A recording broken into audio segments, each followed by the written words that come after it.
Today, we fly over Rumšiškės open-air folk museum in Lithuania. It is actually one of the largest such museums in the world, almost as large as the entire state of Monaco in size and 4 times as large as the Vatican City. Everything you can see now, until the artificial lake, is part of the museum.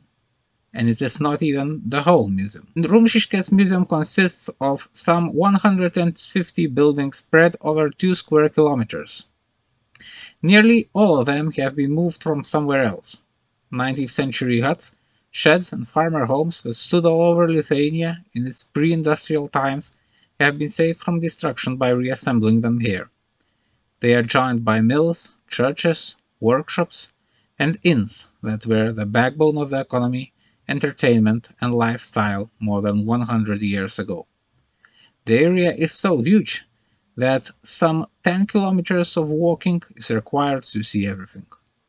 Much of the museum consists of open spaces, ponds, and forests that put the secluded villages into context. The villages may be somewhat sanitized compared to their historical reality, but that makes them more picturesque and no less interesting to explore. In summer, many of the museum's mostly wooden buildings may be entered, witnessing period tools and crafts inside. Rumšiškės is the most lively during some traditional festivals, which are celebrated here in the traditional way, for example, Užgavėnės in the spring. Rumšiškės is not truly a living museum. It may seem rather empty outside of the festivals, but the atmosphere of old Lithuania is nevertheless unique. The 19th century have long since passed, and all the people who once inhabited the homes of Rumšiškės have long since died. And yet, by walking the meticulously recreated, natural paths of Rumšiškės, you may put your imagination to work.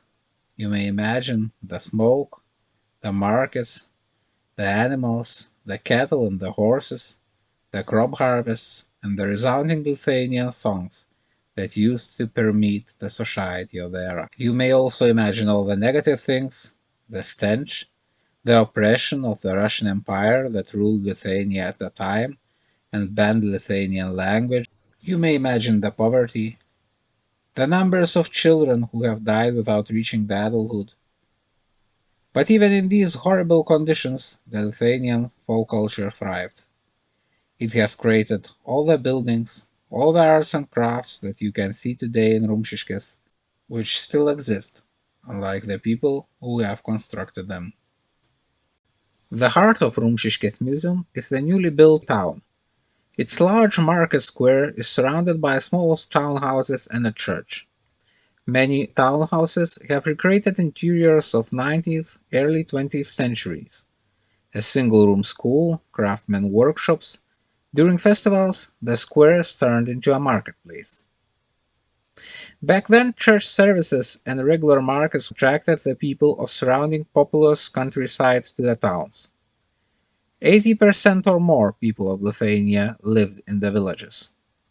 Therefore, most of the Rumšiškės Museum consists of these villages.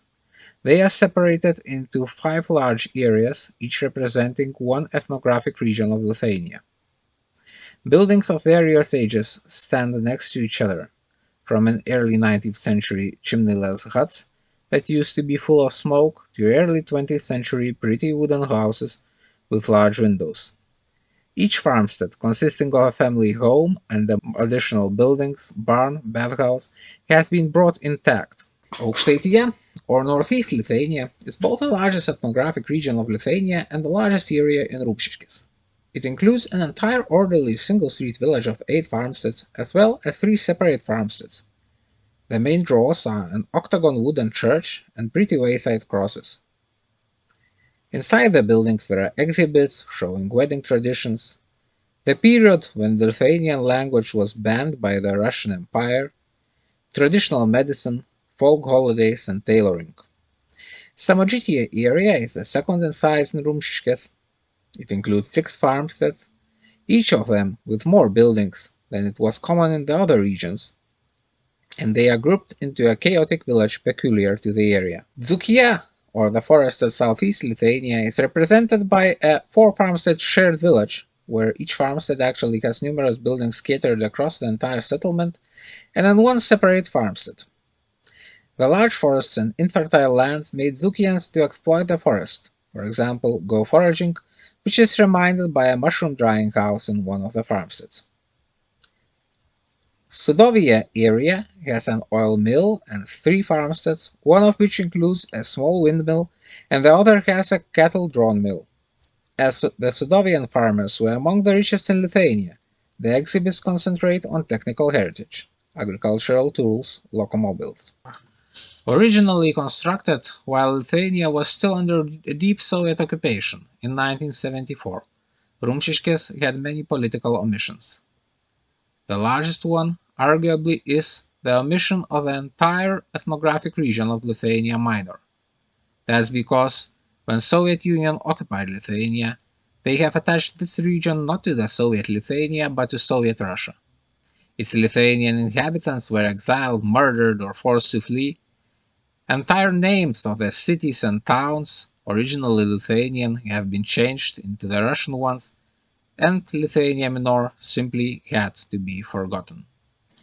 However, after Lithuania has achieved its independence in 1990, the Rumšiškės Museum has been slowly transforming.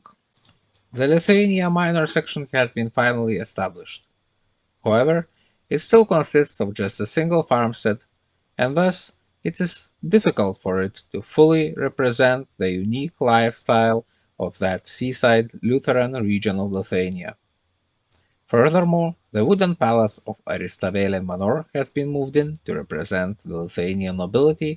Perhaps the most interesting new addition to the museum is the resistance and exile sector, showing the Soviet occupation when Lithuania lost almost half of its people and the land was nationalized, destroying that old bond between a Lithuanian and his family farmstead, which Rumšiškės meticulously recreates.